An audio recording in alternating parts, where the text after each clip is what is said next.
되돌아보는 북방 정책 이런 게 있어서 노태우 이야기를 잠깐 가지고 왔습니다. 1988년 노태우가 대통령으로 취임을 합니다. 취임사가 이념과 체제가 다른 이들 국가의 관계 개선은 동아시아의 안정과 평화 그리고 공동의 번영에 기여하게 될 것입니다. 노태우가 무엇을 했느냐? 한국 소련 수교를 맺었습니다. 고르바초프 한국 중국 수교를 맺습니다. 1992년에 연영묵 북한 총리와 접견을 합니다. 노태우가 임기 초반에 한 일들이에요. 그리고 기업 총수 방북, 남북 교역을 시작을 합니다. 남북 기본 합의서를 만듭니다. 남북 화해, 남북 불가침, 남북 교류 협력. 임기 초에 이걸 해요. 중국이 최대 교역 대상국으로 부상하기 시작한 게 바로 이때부터입니다. 1990년 광복절 경축사에 나는 남북한 간의 무력 사용의 포기 선언과 불가침 협정의 체결, 현재의 휴전협정을 평화협정으로 바꾸는 문제,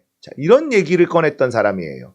또 서울과 평양에 상호 상주 대표부를 설치하는 문제 등 모든 문제에 관해 남북의 책임있는 당국자들이 논의할 때가 왔다고 확신합니다. 노태우는요, 보면 기업들 등골 빼먹고 학살의 주범이고 이런 게 있는데 대통령이 되고 나서 어떤 방향으로 나라를 끌고 갈지에 대한 확실한 철학이 있어요. 이런 걸 보면 알 수 있죠. 방향을 확실하게 잡고 가잖아요. 고르바초프와 노태우가 수교를 맺는. 노태우 하면 사실 더 대단한 게 뭐냐면 토지공개념 3법을 발의했다는 거예요. 자, 이게 뭐냐. 토지공개념 3법이 택지 소유 상한에 관한 법률, 토지초과 이득세법, 개별부담금제 이렇게를 도입을 하려고 했어요. 서울특별시와 5개 광역시 거주, 개인이나 법인이 소유할 수 있는 택지 면적의 한도를 정하기로 했습니다. 노태우가 이를 초과하는 택지에 대해서는 초과 소유 부담금을 부과함으로써 처분이나 이용, 개발을 촉진하여 택지의 공급을 원활하게 하고 국민 주거 생활의 안정을 도모하려는 취지. 와, 대단하지 않습니까? 그 다음에 토지초과 이득세법, 각종 개발 사업이나 기타 사회경제적 요인으로 개발지역 주변 유휴토지, 비업무용 토지 등의 지가가 상승해 그 소유자가 얻은 토지 초과 이득을 조세로 환수한다. 어디가 개발돼서 옆에 있는 땅값까지 막 같이 올라가잖아요. 오른 만큼 세금으로 다 걷어간다는 거예요. 이를 통해 조세 부담 형평과 지가 안정 및 토지의 효율적 이용을 기하고 나아가 국민 경제의 건전한 발전에 이바지함을 목적으로 했다. 그 다음이 개발 부담금제. 산업화 및 도시화의 진전과 더불어 개발 행위에 의해 발생하는 불로소득 성격의 막대한 개발 이익 사유화는 소득 구조의 불균형 심화, 계층 간의 갈등 초래. 그러나 기존의 정책 수단들이 투기 억제 및 지가 안정의 주안점을 두고 있어서 개발 이익을 환수할 수 있는 제도적 장치의 마련이 시급하였다. 개발 부담금제는 사유화되었던 개발 이익에 대해 50%의 부과율을 적용하여 환수하기 위한 제도적 장치였다. 이게 토지공개념 3법입니다. 이때까지 진보 쪽에서 내놓은 것보다 훨씬 더 과격한 정책이었어요.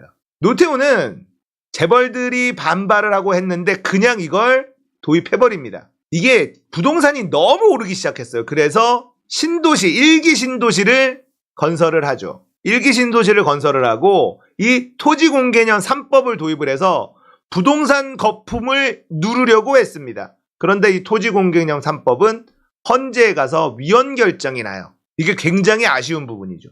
그리고 이 노태우는요, 이 북방 정책을 펼칠 때 미국 허락 없이 갑니다. 이게 대단한 업적인 건 맞아요. 소련과 수교하고 중국과 수교하고 북한 만나고 남북 합의서 만들어서 남북 불가침 약속하고 우리 기업들 북으로 막 가고, 그러니까 가고자 하는 방향이 있었어. 기업들 재벌들 삥 뜯어가지고 4천 얼마 이렇게 비자금 만든 것도 있는데 이런 일이 있었다는 겁니다. 그런데 지금 윤석열은 진짜 이런 놈을 대통령으로 뽑아가지고 진짜 어떡할 거야? 어떡할 거냐고 도대체. 뭘 보고 있는 거야? 대통령이 이호왕인데 지금 정부 여당 한번 볼까요? 진짜 대단하다. 이게 여당 지도부예요. 나라가 제대로 돌아갈 리가 없잖아요.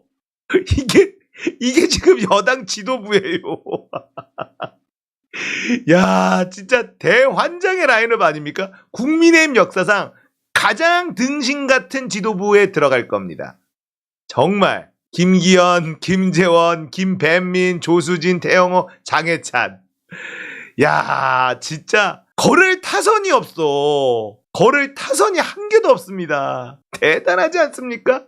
그런데 정부가 하는 얘기는 이래요. 가짜 뉴스 전염병보다 속도 빠르다. 퇴치 총력전 선언. 팩트 체크도 하지 않은 뉴스, 사회적 갈등과 반목을 조장한다. 니들이 한 거짓말만 몇 개인지 세볼까? 아니, 이 인간들은 입만 열면 거짓말하는데 가짜 뉴스를 퇴치하겠대. 가짜 뉴스는 니들이 제일 많이 만들어내잖아. 진짜 아유 정말